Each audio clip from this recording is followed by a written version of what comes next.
You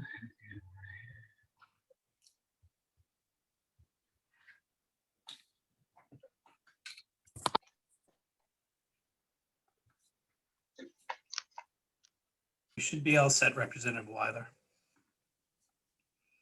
Thank you, Mike. Good morning. We'll call this session to order. This is the budget briefing from your House Finance Committee on the budget that we have recently passed in the committee. We appreciate when we got to the trailer bill, all the help from all the policy committees that we submitted parts to for some comment. Addressing HB1, the budget, committee amendment is a balanced budget. Does not rely on new taxes or federal stimulus funds from the American Rescue Plan Act of 2021.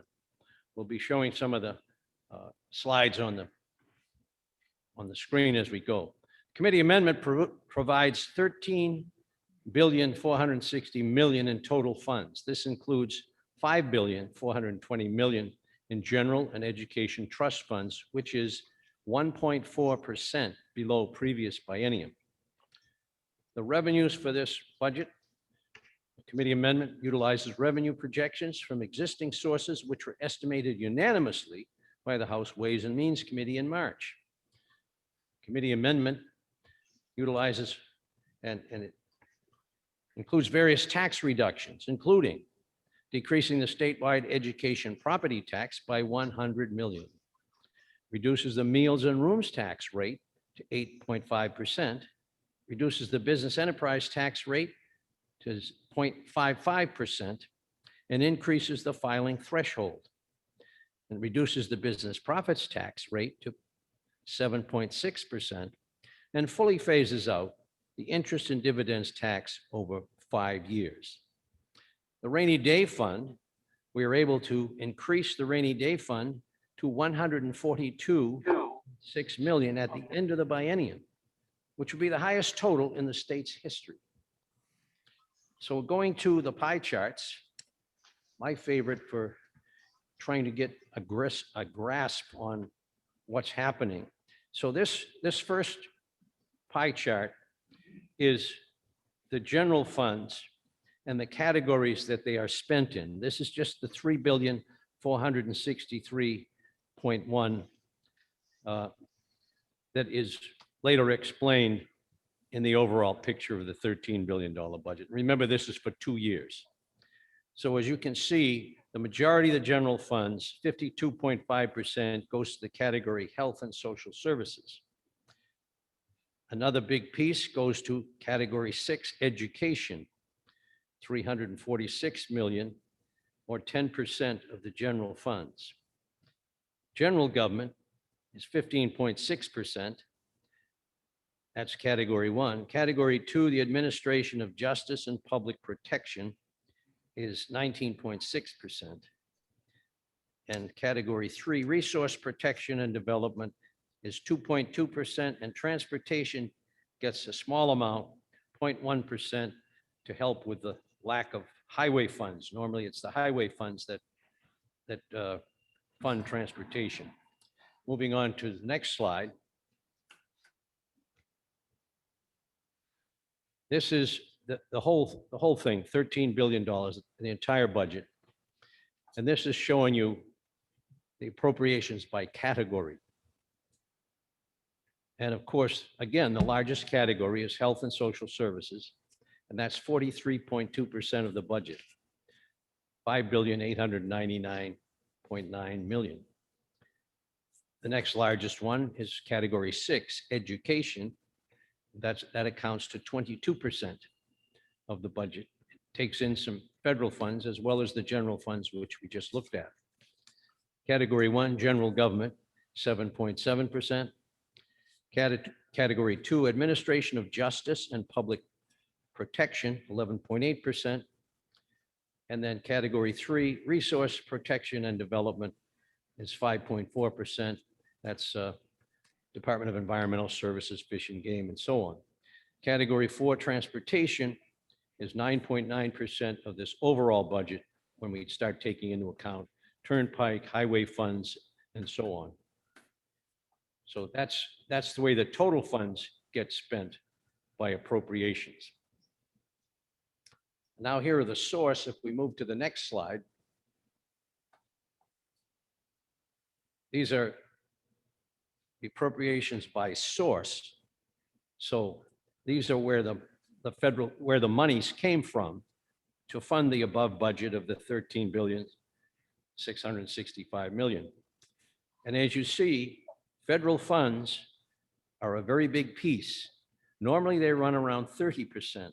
This year they went up to 31.5. Some of this was the CARES Act recovery funds that are coming in. We don't have all the American Recovery Act funds yet, and so we can't put them in the budget. We don't know the strings on them. We don't know all that details. But this is because something you may have heard of, FMAP, Federal Medicaid Assistance Percentage. It went up a little bit on several categories due to the CARES Act, bringing it to 31.5%. Then Education Trust Fund, again, is a big piece, 15.5%. Add that to the general fund of 25.3%. They're also a major part of this budget.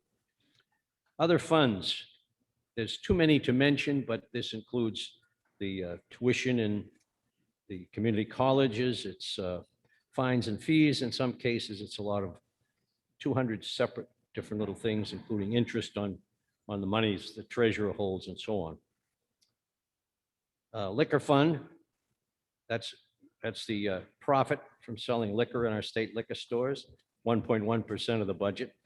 Highway fund is 3.6%, and Fish and Game fund is 0.2%. Turnpike is 2.5%, and that comes in separately, as does sweepstakes fund for a 0.2%. So those are the sources that help make up this $13 billion budget. Moving on to page 5, the operating budget of unrestricted revenue. Again, we're back to the general funds to show you where we collected them and what our major sources of funds are. Business profits tax being the biggest one at 27.8%. Next, in the business enterprise tax, we usually group those together when we're doing total revenue. That's only 2.7%, about 10% of the business profits tax. Liquor sales, 8.1%. Court fines and fees, 0.7%. Securities revenue, those are the registration fees for mutual funds that want to be sold in our state, have to pay a registration fee. That brings in 2.5% of the revenue, or about 84 million. Insurance tax brings in 262 million, 7.7%. There's a tax on every insurance policy sold. Communications tax, that's on your phone bill. There's a couple of places. That brings in 77.6 million at 2.3%. The beer tax, it's pretty obvious where that comes from, 26 million. Medicaid recoveries, that's a complicated formula run through HHS, and we get about 6.2 million back from that. Real estate transfer tax at 7%. You'll hear about that on your county budgets. Tobacco tax brings in 8%. That had a pretty big year this last year. And then meals and rooms tax, another major one, 20% of the revenue that comes in. So I like these pie charts because they give you a pretty good idea of how all the different pieces fit together and where they all come from and where they all go out. So now I'm going to ask the division chairs to brief on the details of the adjustments they made in the sections of the budgets that were in their part of the budget. We'll start first with Chairman Lynn Ober of Division 1. Thank you, Mr. Chairman. As you can see from the Division 1 that's up there, we have made a number of changes. The first bullet point talks about $1.7 million of errors that were in the DAS budget. They were double budgeted for $600,000+ of maintenance to buildings. If you look at the third bullet point, cybersecurity was budgeted in error in their budget, which was another $600,000+. And if you look at the fourth bullet point, there was $517,000 that was double budgeted prematurely for the Law Enforcement Commission. Once we corrected all of those, we were able to restore the 20 positions that had been laid off because of the double budgeting. The last bullet point talks about the Lakeshore Redevelopment Planning Commission that has been working for a long time on the Lakeshore Region facility, which the state wishes to sell and which would save over $500,000 a year. In DOIT, we restored 4 positions that would provide support to Working on every it. agency. He's In DRA, we funded 2 working on another additional place, audit so positions he's trying to get that it. will collect an additional $3 million in state revenue. No, but there's a And we stream going can on. also like three fully people fund in that, and the there's one with flood 70 control people. programs, which is $1.8 million. Yeah. This goes to our towns and cities. State Treasury distributes 152.6 million of meals and rooms revenues to our towns and cities. This was an increase of 15 million over the prior biennium for this statutory distribution. We reallocated $6 million of general fund to the Department of Corrections. Why? The governor had unfunded in his budget because of the pandemic, where we were expecting really low revenues, all of the vocational training and the academic training. In addition, we had the Treasury talk to DOE about using VLAX, our virtual learning academy for people who need to complete their high school diploma. Because of improvements in our prison system and the new women's prison, we will now be able to use that. We approved the governor's requested change to the statutory cap on the rainy day fund. The Office of Strategic Initiatives and the PUC have now become the Department of Energy. However, the planning piece was moved to the Department of Business and Economic Affairs, where it should have belonged anyway. We transferred the appropriation for business transport from the Department of Administrative Services to the judicial branch. And the reason we did that, it is the judicial branch that determines when prisoners are transferred and how much security they need in each courthouse. At the same time, the state law says that the money budgeted will be spent, and if more money is needed, then they prorate the amount given to the counties. We did not want to cut the county budgets. This will allow the branch that does the spending to allocate and watch the budget. We also provided the Supreme Court the authority to transfer funds within the judicial branch's budget as deemed necessary. This has worked well in the past. Such transfers in excess of $100,000 will require approval of the fiscal committee, just as they do for all agencies. We fully funded the Department of Military Affairs and Veteran Services, including new staff. We also provided that they will start to coordinate mental health programs and will collaborate with the VA. There are some new programs being proposed by the VA that would benefit veterans in our states. The Department of Agriculture and Markets and Food was also fully funded. And in addition, the House passed a bill creating a database for animal records for transferring money from certain funds. This budget makes the required appropriation for the maintenance of this database. In the Department of Justice, we recognize general fund savings of $278,000 by delaying the start of a new program and 2 new attorney positions. In many cases, the Department of Justice is not able to hire all new attorney positions at the beginning of the fiscal year, i.e. July 1st. This allows them time to create all of those job descriptions, get the paperwork done, and bring them on at the beginning of January. However, it does give us the savings. The banking department, also fully funded, asked that we change the charge for the public deposit investment pool because there was a conflict for the department's role in regulating state chartered entities and the commissioner's role in supporting the public deposit investment pool. We did support that. In the Liquor Commission, we amended the state liquor laws. I have to thank Representative Peter Leishman, who did a lot of work in this area. We're going to change the enforcement division from a quote-unquote police division to a licensing and education division, which is what we intended them to be. The uniform positions will end on December 31st, 2021, and that provides 6 months for the officers to join other police entities while fully funding all the positions that have to be paid for paying accumulated leave and other termination costs. As mentioned, the Department of Energy was formed using OSI and the PUC. This proposes an energy department which combines not only the PUC and OSI, but also the consumer advocate, and has long been supported by the consumer advocate as the best way to go for the consumers in our state. Site evaluation committee work will be done by this agency. And the House Finance Amendment makes technical corrections to the proposed language and moves some position to the appropriate functional area. It also eliminates some positions. In the Department of Corrections, we restored the transitional housing programs at Shea Farm and Calumet House in Manchester. Traditional housing costs significantly less to operate than keeping a person in a prison bed.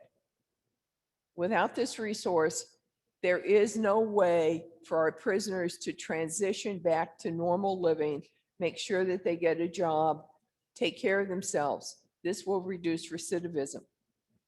It restores the transitional housing program coordinator position and the operating costs for the housing program at Shea Farm. It also restores the transitional housing programmer coordinator position and the operating costs for the housing program in Manchester. It transferred the staff back from the men's prison in Concord to the transitional housing or to Shea Farm. Restores funding to the department's educational vocational programs. These longstanding educational programs at the state prisons have reduced recidivism and contributed to a person's success upon release from prison. The goal is to help people become successful citizens and not to return to prison where it's very expensive to house them. It also provides the department, subject to the approval of the fiscal committee and the governor and the executive council, the ability to transfer funds between and among appropriations for salaries, overtime pay, holiday pay, part-time pay, and benefits. This language is critical because we frequently have a high staff vacant position count there. In the Department of Employment Security, Assistant Commissioner Labors asked us to add the Labor's Integrity Data Hub for the purpose of preventing and detecting fraud in the unemployment compensation, and we did that.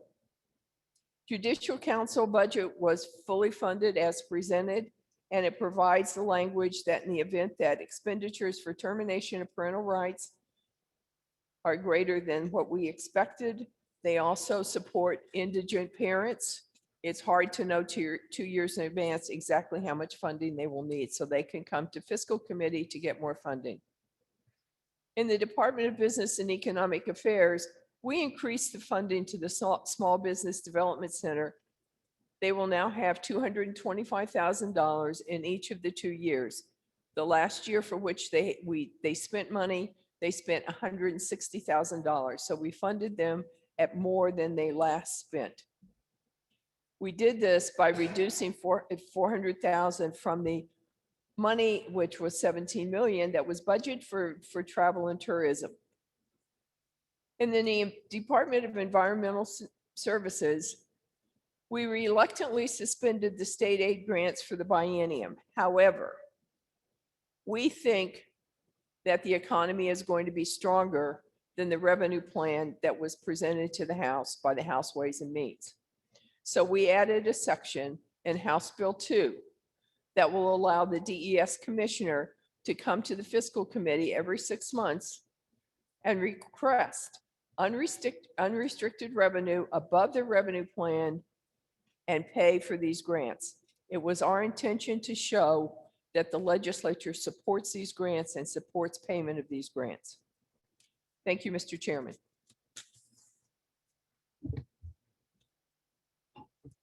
Thank you, Representative Ober, and Division Two Chair, Representative Umberger will brief on Division Two changes. Thank you very much, Mr. Chairman. I'll start with the Department of Transportation. And this is based on the revenue estimates. We fully fund highway block grants. This is money that goes to cities and towns. And this was budgeted at 68.1 million over the biennium. And in recognition of the pandemic's impact on the road toll and vehicle fee revenue, the budget provides an additional $4 million in general fund appropriation to this program.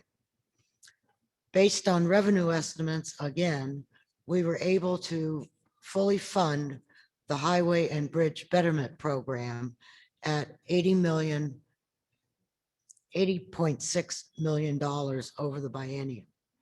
This program is funded by 3 cents per gallon on road toll fees, and a portion of the SB 367 of 0.042 cents restricted toll, and is primarily used for paving on state highway systems, as well as bridge rehabilitation and other work to improve the conditions of the road system across the state. In recognition of the pandemic's impact on road toll revenues, the budget also provides an additional 5 million in general funds appropriation to this program.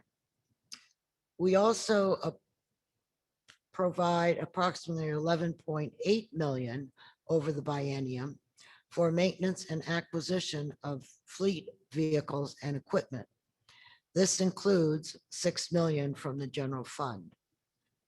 Approximately 66.6 million over the biennium was allocated to fund winter maintenance operations, and this includes an additional 4 million from the general funds. We also provide 13.6 million over the biennium for the state aid bridge program, which provides a state match for construction or reconstruction of municipally owned bridges. The Department of Education, again, the pandemic had an impact on enrollment, but it allows the DOE to make certain adjustments to the free and reduced meal eligible pupil counts for the purpose of calculating adequate education grants. This would provide approximately 16.7 million in FY22 and 17.5 million in 2023 of additional school aid to the districts above the estimates in the current law. Relative to the FY23 proposed $100 million reduction in the statewide property tax, or SWEP, it provides the necessary requirements to make the supplemental education payments in the event a municipality's education grant is negatively affected. This ensures that state aid would in no way be impacted by the SWEP reduction. In recognition of a 1-year lag between student counts and adequacy payments, it provides full funding to school districts that began full-day kindergarten programs in 2019 and 2020. Language included in HB2 would ensure school districts that began full-day kindergarten programs would receive full adequacy payments in the first year of the program. We also fully fund aid to the public charter schools based on enrollment estimates provided by DOE, totaling approximately 47 million in 2022 and 49 million in 2023. Also, over the biennium, we provide $1 million for lease aid to public charter schools and also increase the maximum annual aid amount per school from 30,000 to 50,000.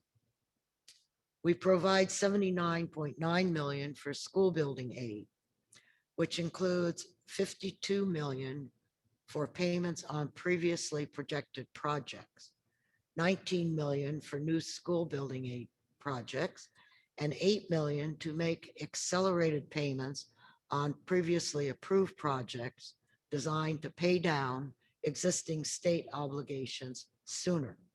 And this, of course, would allow new building aid projects in future budgets. We also provide 67.2 million over the biennium to fully fund the special education for higher cost students to aid school districts. This is 5.6 million over what the governor put in his budget. We provide 18 million over the biennium for career and technical education, tuition and transportation aid to school districts. And we provide 1.5 million over the biennium for the New Hampshire Robotics Education Development Program.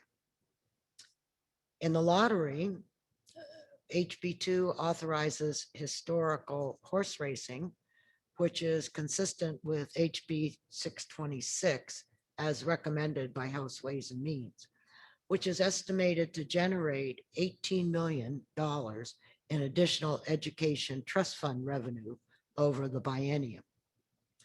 For the community college and the university system of New Hampshire, we maintain separate governance and state support appropriations for the community college and the university system, while exploring a new commission to study and assess the potential for establishing a collaborative and strategic merging of the two systems. Also, we appropriated 1.5 million to the commission to carry out its work. We provided funding for the community college, 56 million per year, and the university system at 88.5 million per year, which is the same as the 2021 levels. We also moved the administration of the dual and concurrent enrollment program, better known as Running Start, from the Department of Education to the community college and provide 1.5 million per year for the program. In the Department of Safety, we provide highway funds to,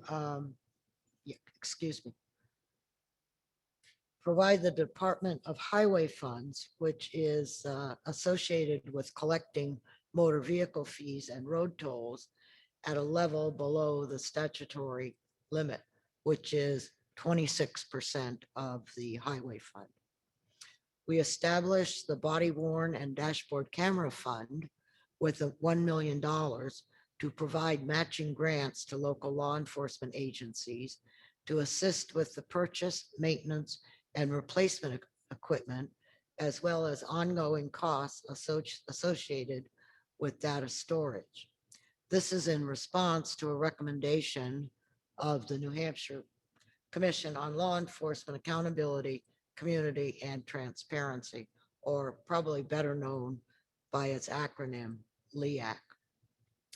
We also provided additional funding for the department's top 3 prioritized needs: 2 positions in the toxology lab and 1 position in the forensic lab.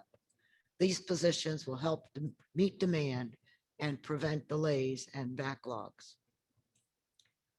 In Fish and Game, by the way, which is healthier than it's been in years, we provided approximately 1.2 million in general funds over the biennium.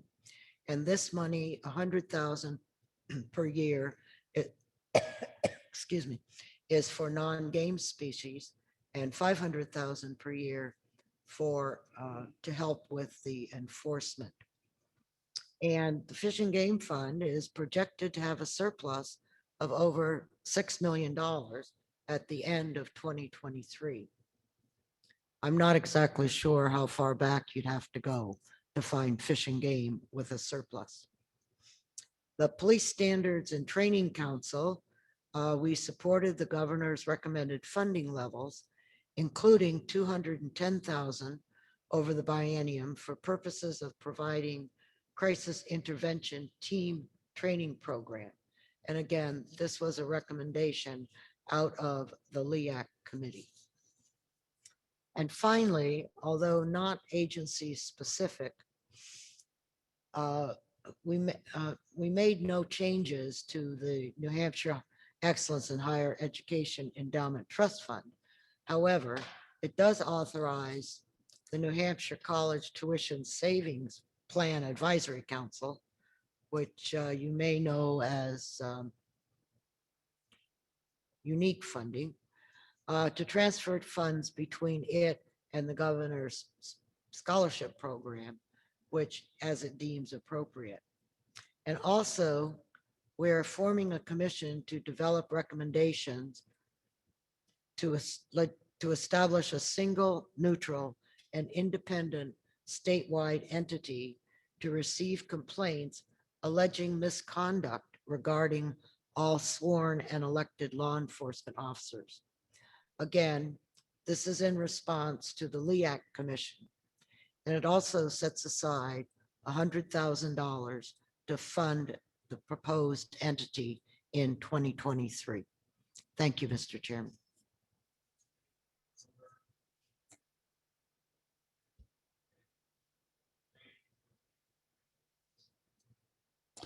Thank you, Mr. Chairman. Division 3, let's stop there and note that Division 3 starts with a table.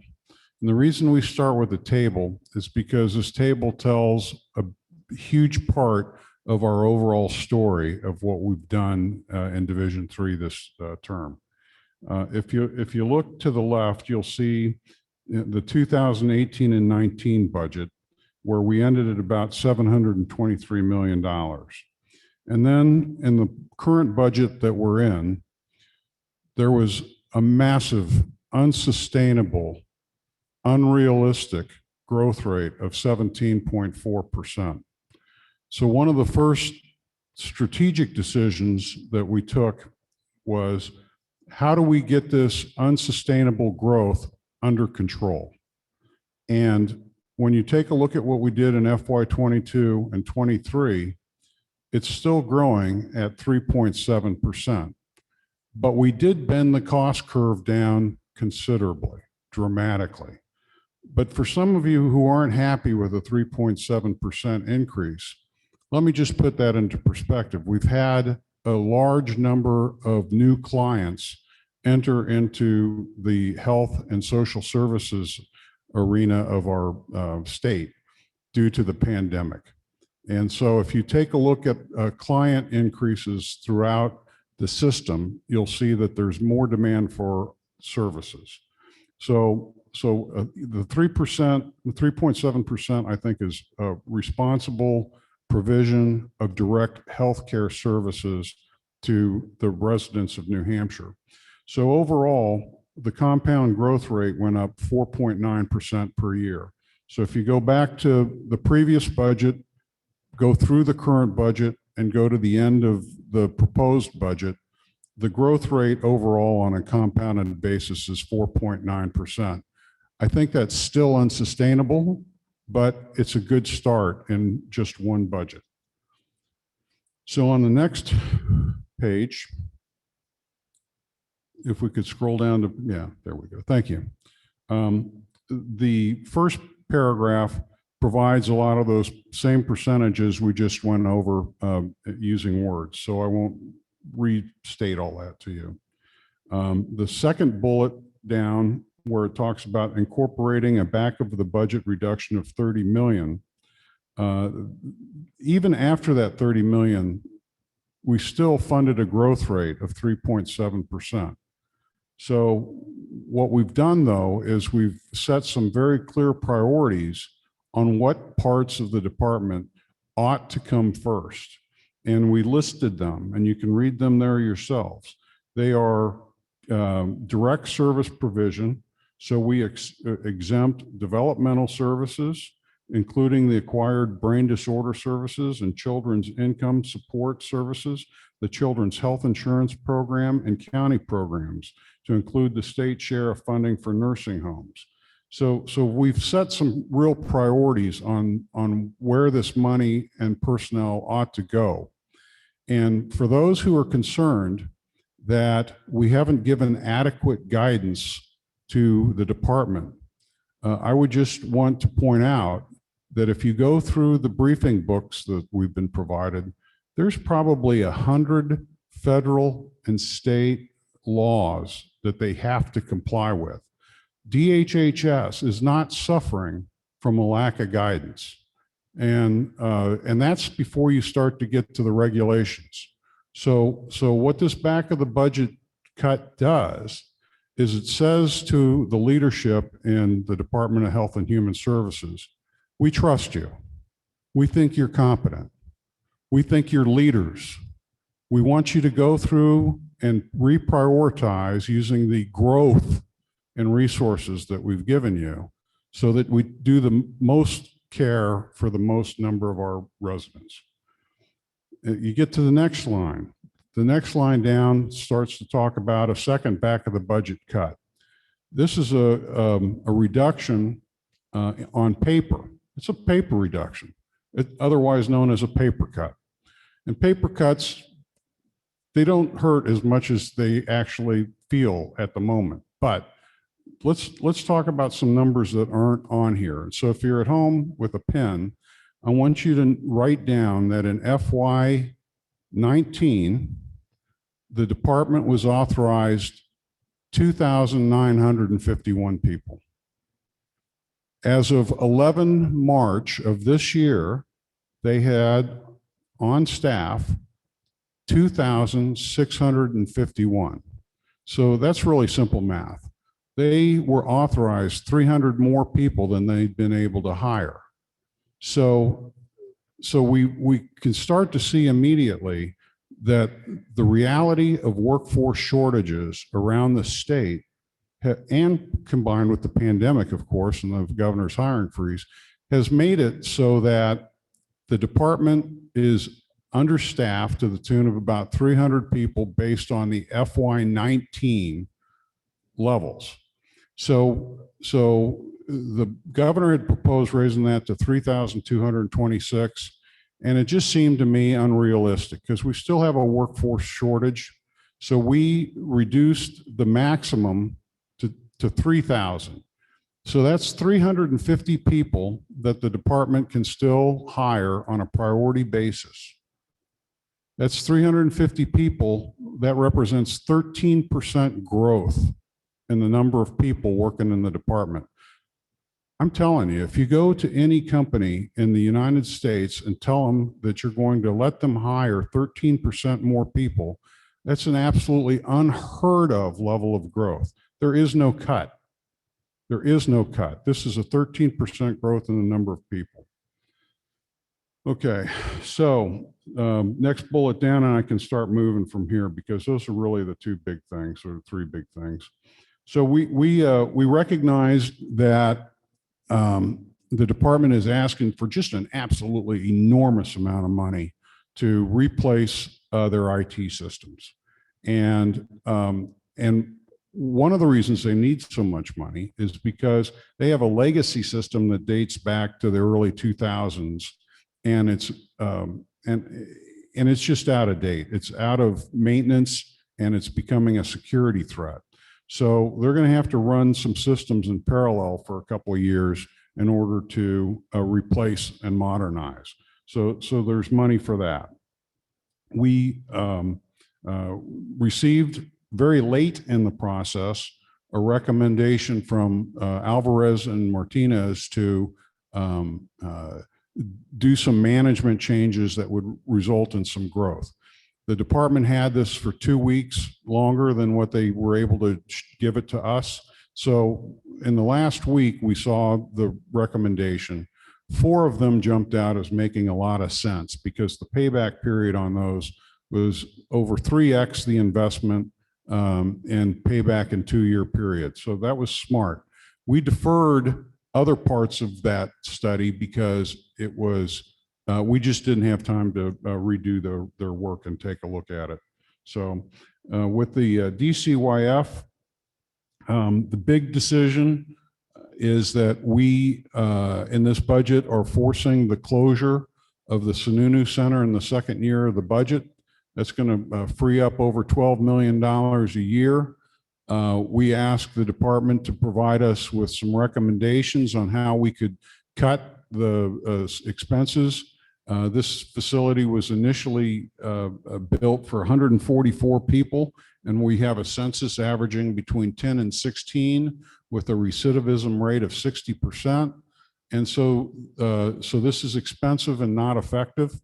So we need to change what we're doing. And so one thing we did was we included in HB2 one of the House bills that came out of Children and Family Law, I think either unanimously or nearly unanimously, that would change the census even lower to perhaps half as many kids.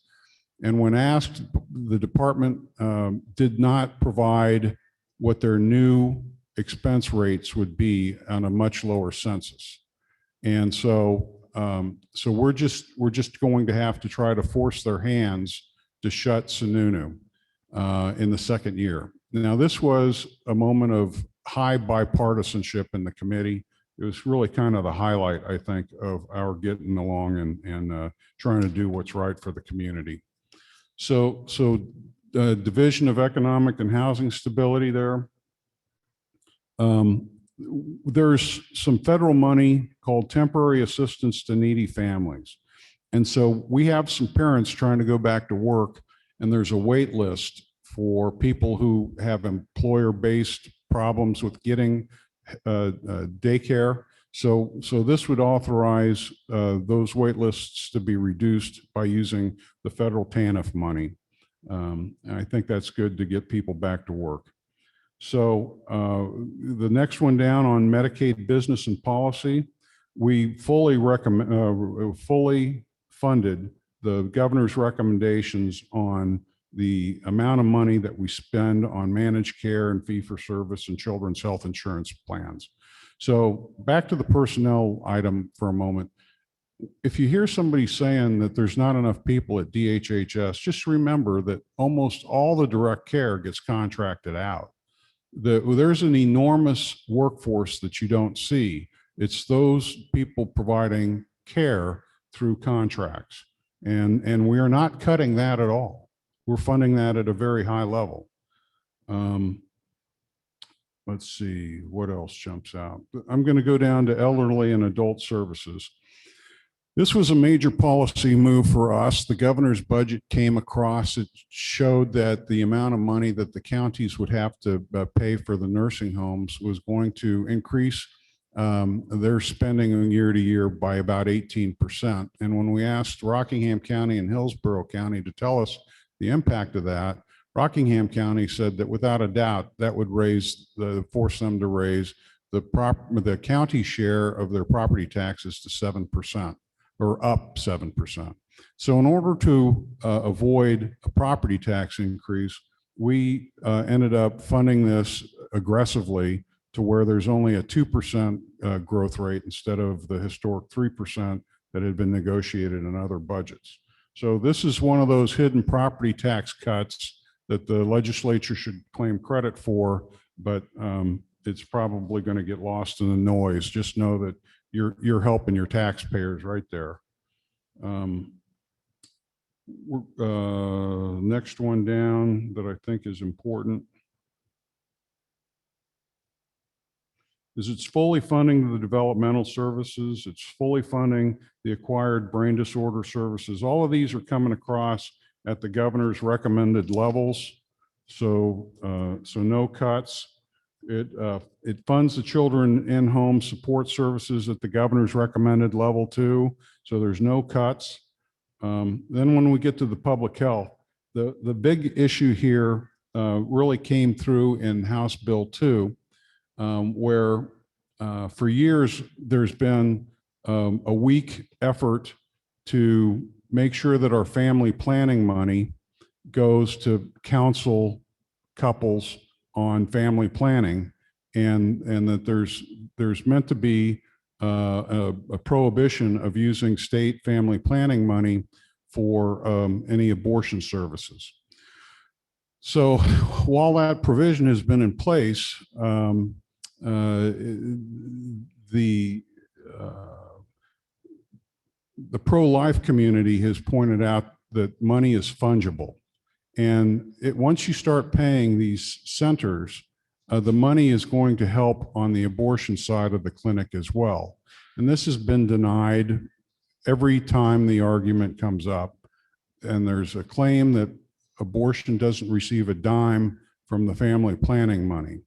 Well, so what an amendment does is says that, okay, fine, we believe you. Let's just say that every family planning program must have a physical and financial separation from the abortion services. That way we know that you're right. And what we've heard instead is that it's absolutely impossible. We're gonna hurt poor and underprivileged women because we're gonna separate the family planning from the abortion center, and it just can't be done. Well, so which is it? We've heard two stories with equal passion. So which is it? And so I'm gonna skip on from there. There's more I could say, but because we're expecting that there may be a change in who's providing family planning services, we've put $50,000 in there to pay up to $10,000 bonuses for new awardees. So every clinic that's new and get it to the family planning contract is eligible for up to $10,000. That'll help them with one-time expenses, or it just may be a bonus incentive to compete. Now, we've grown the family planning money. This is another thing you're going to hear, that we're cutting all these services. No. In FY19, we spent $596,000. This year, we're following the governor's recommended budget of $812,000. That's a 10% per year growth rate. So we are fully funding, we are aggressively funding, we are happily funding family planning programs. We love our families, we love our children, and we want to help these young families bring their families into existence and to raise them well. So that's how we've invested in this budget. On the state mental health system, we supported the recommendation to have some workforce enhancements to recruit and retain more workers, because they have such a high vacancy rate there. We've also removed from HB2 a paragraph that basically would have authorized a new 60-bed forensic mental health hospital to be built on the grounds of the Concord Hospital. And this hadn't gone to Public Works, it hadn't gone to Health and Human Services as a policy issue.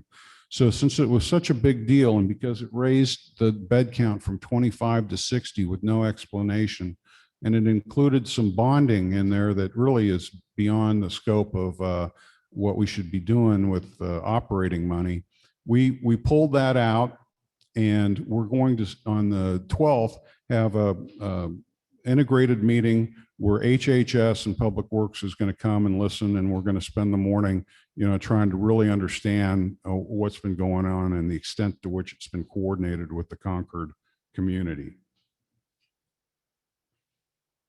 And in order to take care of our vets, we fully funded their expected census of residents, and then that concludes it. I guess in conclusion, this is a realistic budget.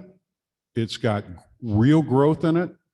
It's got real priorities in it, and it really respects the fact that we have a great management team at DHHS that knows how to establish priorities and knows how to lead, because there's more than enough resources for them to get the job done.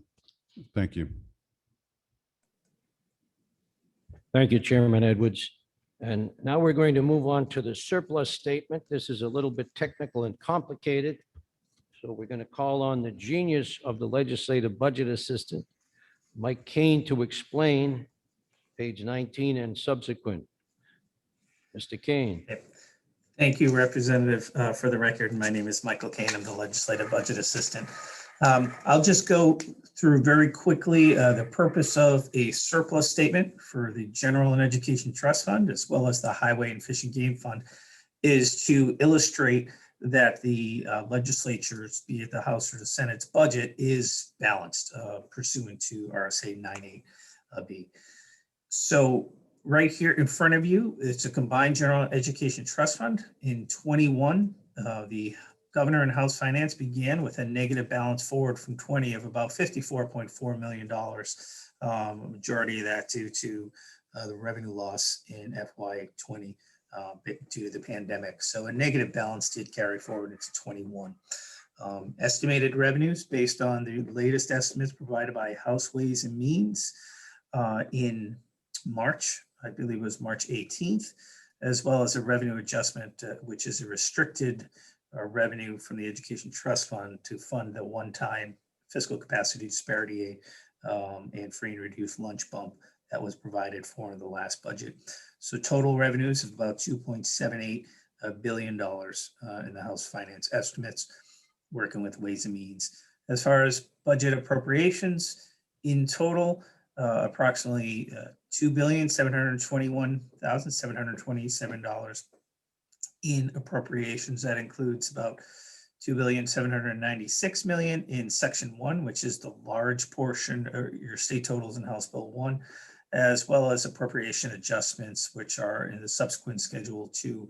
Again, largest one being the offset of the revenue of the 62.5 above for the one-time education aid from the last biennium. That leaves a current year balance of about $66.47 million across both the General and Education Trust Fund, a cumulative ending balance of about $12.066 million. However, that is split between the Education Trust Fund, which has a positive $19,896 million balance. It is non-lapsing, but 21, based on the revenues, just based on today, it's assumed that there'll be a general fund shortfall of about $7.8 million. If revenues do come in under plan, there's an automatic or two triggers that need to be met in statute, or two instances, one being an operating budget deficit, the second being that revenues for the current biennium were below the planned revenues. And if that were to occur, that would require a draw on the rainy day fund of about $7.8 million. Again, a little too early to predict, just based on the estimates we have today and the appropriations, as well as the estimated lapse updated. We do believe, sitting here today, there could be a draw of about 7.8 million, but obviously the Senate Ways and Means Committee and the House Ways and Means Committee will continue to look at the performance of General and Education Trust Fund revenue in March and April as they develop their estimates for the next biennium. The balance forward into 22, that's all the Education Trust Fund as it is non-lapsing, of about 19.9 million rounded carried forward. Estimated revenues, including revenue adjustments from the tax changes proposed in the bill, which were briefly discussed in the by the previous presenters, results in total revenues of about $2.749 billion in 22. Appropriations from both sources, including a lapse estimate of about $71 million based on the actions taken by the divisions, our appropriations about $2.7 billion. For current year balance of 47.2 billion, of that 67, and if you add the balance forward, the 22 current cumulative ending balance is 67.1 million.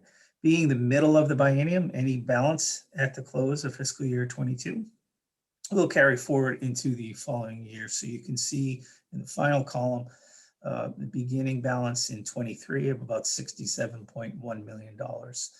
Estimated revenues, again, based on the House Ways and Means estimates provided for in March, is about $2.8 billion. Revenue adjustments are a reduction of those revenues of about $118 million across both funds, the largest being the reduction of $100 million in the statewide property tax. So total revenues in 23 estimated at about $2.682 billion. Budget appropriations, about $2.830 billion in House Bill 1, and then positive adjustments of about $17.9 million. And that offsets appropriations. That includes the back of the budget adjustments that Representative Edwards had just discussed, including an estimated lapse in the second year of the biennium of about $98.2 million, brings the total appropriations for that fiscal year to about $2.71415 billion. Our current year balance is a negative 32.2, largely due to the one-time reduction to the statewide property tax of $100 million. And then the cumulative ending balance is 34.934. That 34.934 is all general fund balance at the end of the biennium. Any excess general funds will be transferred to the rainy day fund. So that would result, right as we sit here today, based on this proposal, a transfer to the rainy day fund of about $34.9 million, bringing the balance up to $142.6 million for the biennium. And if we could scroll down to the next couple pages, I'll just show you really quick on the general. That was the total combined general and education trust fund. If you want to see the individual general fund versus the education trust fund. Here's the general fund. If you look in the final column, you can see that cumulative ending balance of about $34.9 million, which is then transferred to the rainy day fund. And if you could scroll down, please. Thank you. These are the revenue estimates for the general fund, specifically based on those estimates provided by House Ways and Means. These are your base estimates. And then if we could scroll through the next couple of pages, you can keep going. There are two sections on Schedule 2. One are revenue adjustments as well as appropriation adjustments. So it goes into detail. Everything that was presented to you in the previous 45 minutes has been outlined and accounted for so that all the adjustments are included. And if we move forward to Schedule 3, this is the Education Trust Fund. And if we look into 23, there is a current year balance in negative 92.38. And again, the reason for that is the one-time reduction in the statewide education property tax, which is offset by a general fund appropriation and transfer of about $65.4 million, which brings the balance of the Education Trust Fund to zero at the end of 23. And if we went through the next couple of schedules, we have the Education Trust Fund portion of revenue estimates, Governor versus House Finance.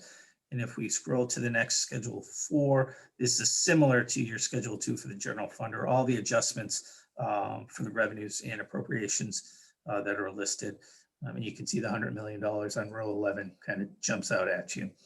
And if we could go forward to the next item, this is the Highway Fund. It's on a smaller scale than the previous, but this is an illustration of the Highway Fund to show that it is balanced based on the House Finance proposal. You can see on row 34, about $27,000 is the so-called the gap basis. In cash on hand is on row 29. That's about 22.5 in cash on hand.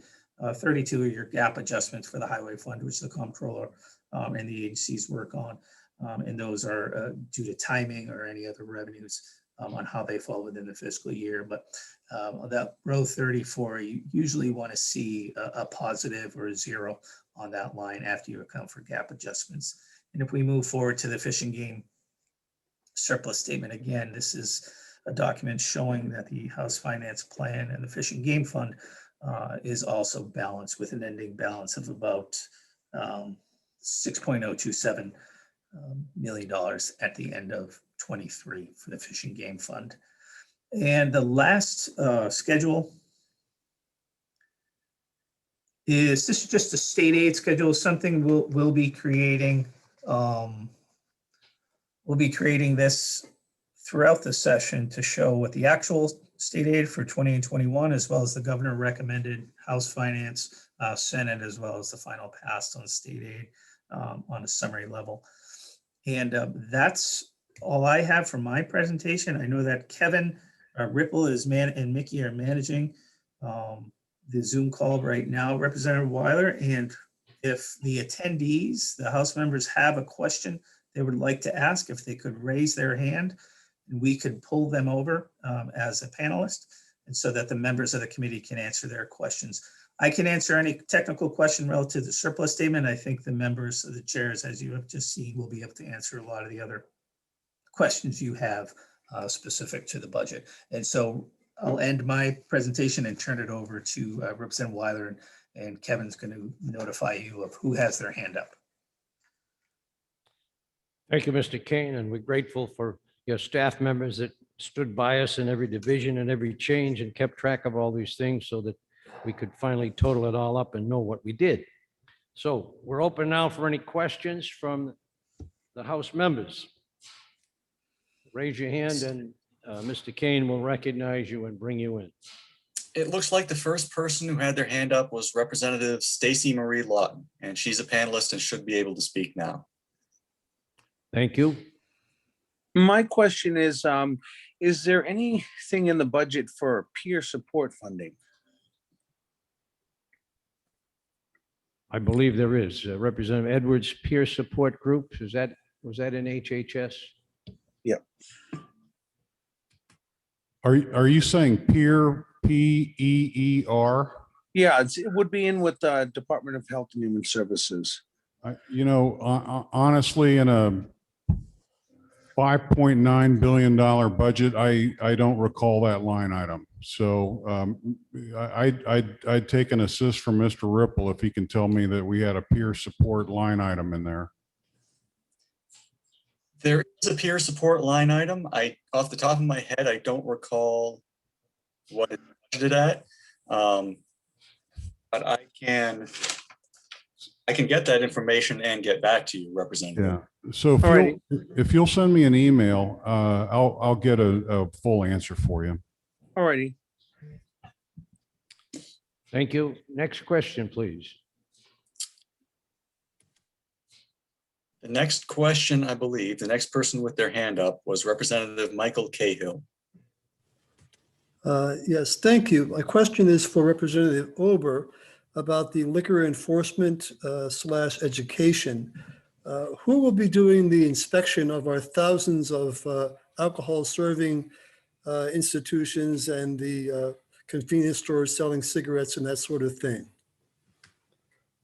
As I said, Representative Peter Leishman worked on this extensively. There is still a great deal of staff in there to do inspections, licensing, and education. So we did not defund the entire group. We removed the ones who are acting as police officers, left the licensors in there.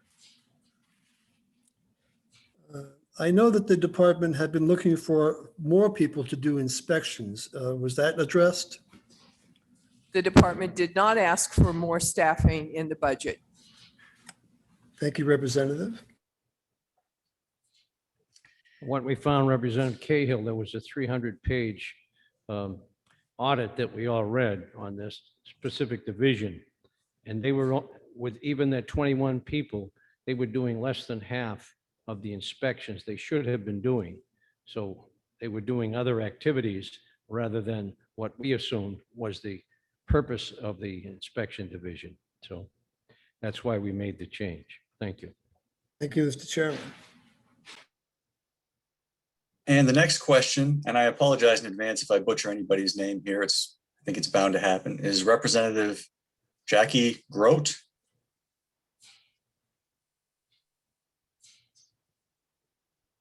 Thank you. That was correct. This is a question regarding Division 3. I believe the modernizing of the IT infrastructure within the department. How much money? Can you speak up, please, Representative? Yes, is this better? Not much. No. I'll speak louder.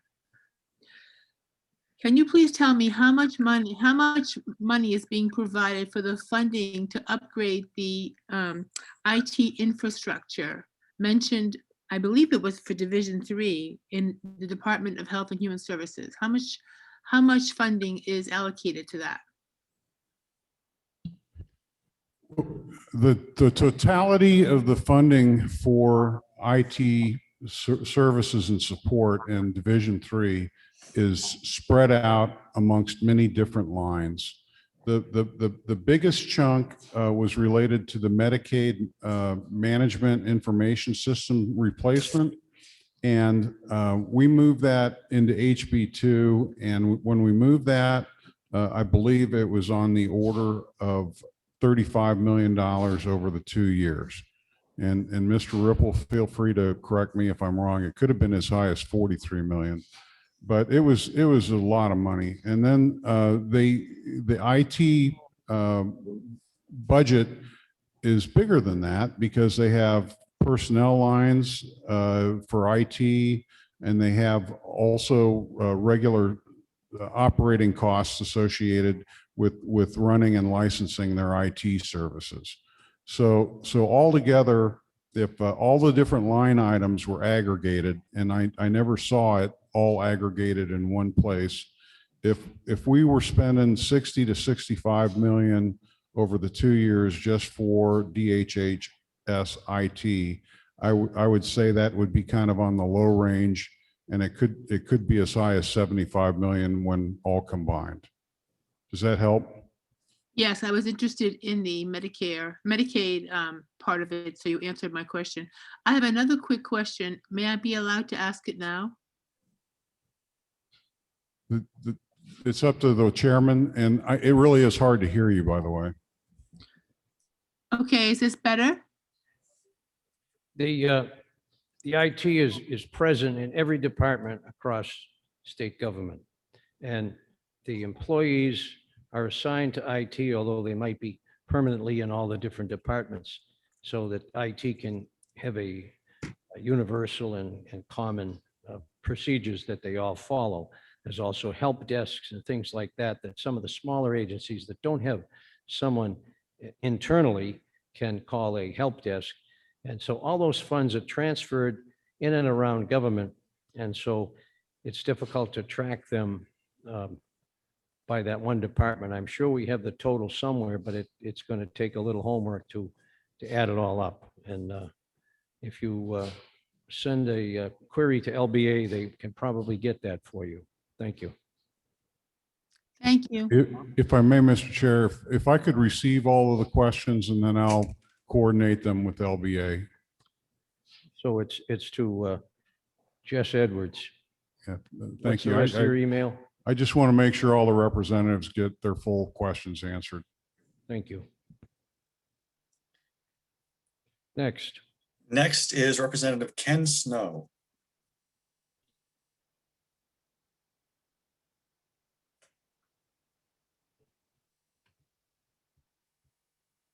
Thank you. Are you hearing me? Yes. Thank you very much. I am interested in a bill, and I wish I could remember the name, that was passed last year in the last session. It was sort of the lead bill in a rather massive healthcare bill that we passed. And the opening bill was, I believe it was 1359 or 69, something like that, which is a bill I sponsored. And it was about Medicaid in and out. This would affect Division 3. And it was to correct the 30-year-old problem that existed in the early 90s. This program under Medicaid was brought into play for individuals whose income was well above the income that qualified them for Medicaid, but they had such extensive medical problems that, for example, somebody that earned $10,000 a year and had dialysis on a regular basis, their costs, out-of-pocket costs, without any insurance, would have brought their income way down below. And what this bill allowed them to do is, if the spend down was reached, so the spend down brought them down to the federal poverty level of, at that time, it was $591 a month. They would then begin receiving Medicaid for the balance of the month to pay the additional costs. This was supposed to be brought into effect it was that poverty level that it was brought down to was $591. Certainly the cost of living has increased significantly since the early 1990s, 30 years ago. And the intent of this bill was to bring it up to the current level so that individuals with these extensive medical expenses, once they reach the federal poverty level now, the balance of the expenses they ran that month would be covered by Medicaid. And up until then, they'd have to spend their own funds to meet, but they wouldn't have to go beyond, which brought them down to the level that qualified them for poverty. This is a long explanation. Does that make sense? Does anybody remember this bill? And why was this not, why were no funds included in this particular bill in order to bring this into being? Was it even considered? So Representative Snow, it's so good to hear your voice. I hope you're doing well, sir. I'm doing very well, and thank you. I was on Ways and Means last term and not paying attention to all the HHS bills. We missed but you if- too. But if it passed last term, then I'm confident that the department has factored in whatever eligibility requirements that law lays out. And that the governor's process of coming up with a proposed budget made sure that there were funds adequate to cover that new eligibility category. And in general, in all direct health care, we accepted the governor's budget. So without being able to be specific, I think we're probably okay. And if you'll send me an email, sir, I will work to find out Right. what I need to about the eligibility and get you a good answer. I will.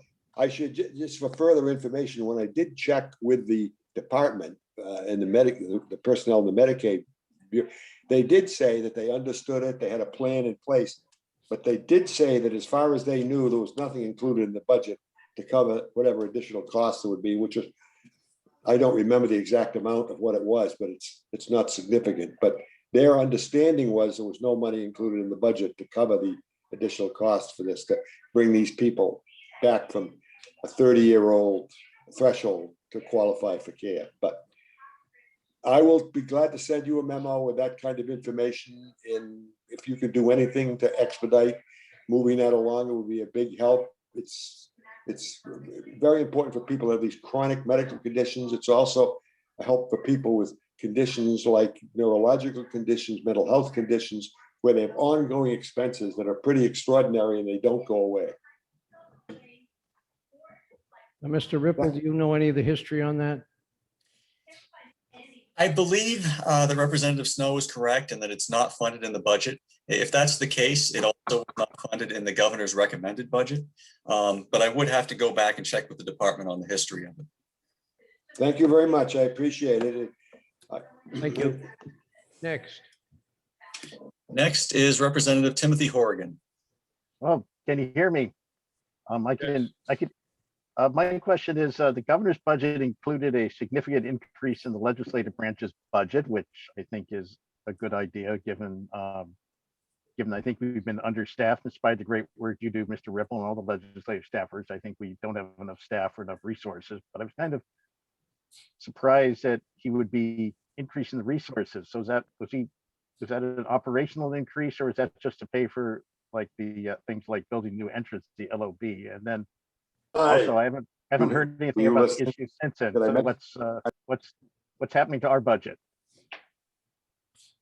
Representative Horgan, the legislative budget by state law is handled by the Facilities Committee and not the Finance Committee. All right. And do you have any input on what they're planning to do? Or, I do not sit on the Facilities Committee, sir. I do not know. okay, I mean, I do not either. I mean, I try as best I can to keep track of what they're doing, but they don't publish a lot of information about what they're doing most of the time. So there's no comment on what that was all about, or whether will we be investing more, to your knowledge, in upgrading our. We had to do like, I think about 13 years worth of change in a few months this year, which cost a lot of money, but okay, well, that's, I Representative guess Horgan, that's the answer. you're but not yeah. coming through very clearly here. Okay, I'm sorry. I'm trying to speak up. I've been able to hear the people who are coming in remotely with no problem, and I've been able to hear you, but you're sitting in the hall. Okay, so I guess that's about the answer we're going to get, that nobody knows, and it's up to the Joint Facilities Committee. I think if I were you, I would email the Facilities Committee Chairman. I'm sure that's on the House website. Yeah, And well, it is, yeah. inquire. I mean, they don't really post much information about what transpires at their meetings unless they're actually at the meeting. It's kind of hard to follow what they're doing, but that's okay. Well, thanks for the information then. So I wish, okay, thanks. Next, And there are no more hands up. there's no more hands up. That's correct. Thank you all for your attention. Hope you will support this budget. We've worked hard with it with the able assistance of the legislative budget assistant. We think it's balanced. We think it'll fill the needs of the people of our state. And we'll be talking about it more on Wednesday. I thank you all for your attention.